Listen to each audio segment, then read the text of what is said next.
Good evening, Dr. Frostkauer. How are you this evening? I'm doing well, Brenda. How about you? Very good. And can you tell us what role childhood memory plays with karmic therapy? Well, of course, childhood memory is the stamping ground, so to speak, of conventional therapy.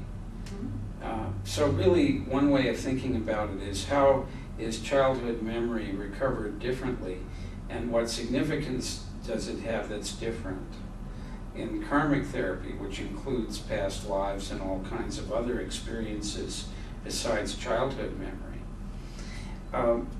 One thing about childhood memory is it's much more detailed and exact than we would get in conventional therapy. The very nuances and details of experiences that we don't think we could remember do show up and get relived, replayed in the karmic therapy session. There are specific events that have particular significance. And what my teacher, Morris Netherton, used to call them was lock-in experiences.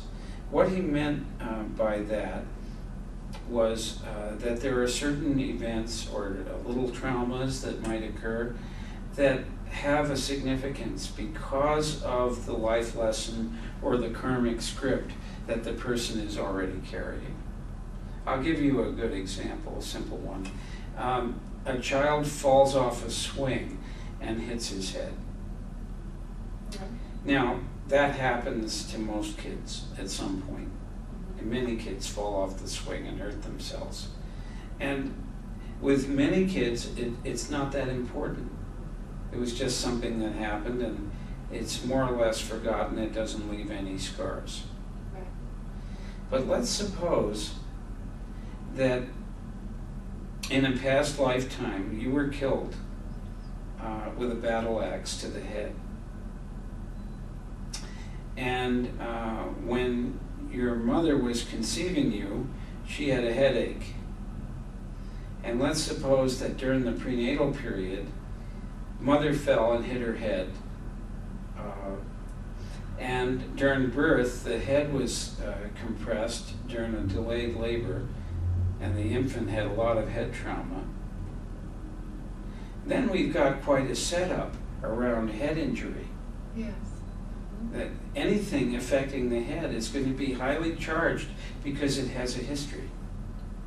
So this child falls off the swing and hits his head, and it locks in this whole thing about head injury into that lifetime. This is going to be now highly charged, and that child might have might come down with tension headaches, or under stress they'd get headaches. That would be their symptom of choice.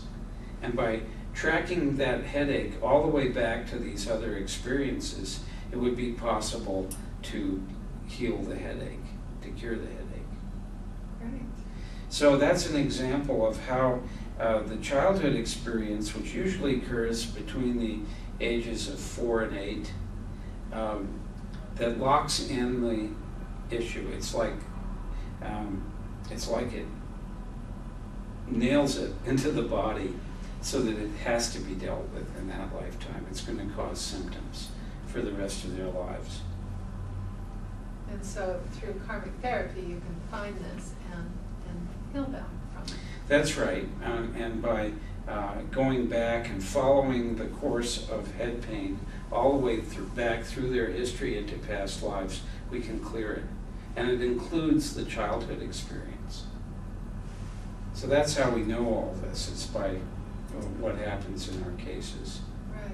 And in my book, I go into lots of examples of this kind of thing. And let's tell people that you are the author of Karmic Therapy, Healing the Split Psyche, and it's available at razorpages.com. Thank you very much, Brenda, and I appreciate your inviting me here tonight. Yes, thank you for your time.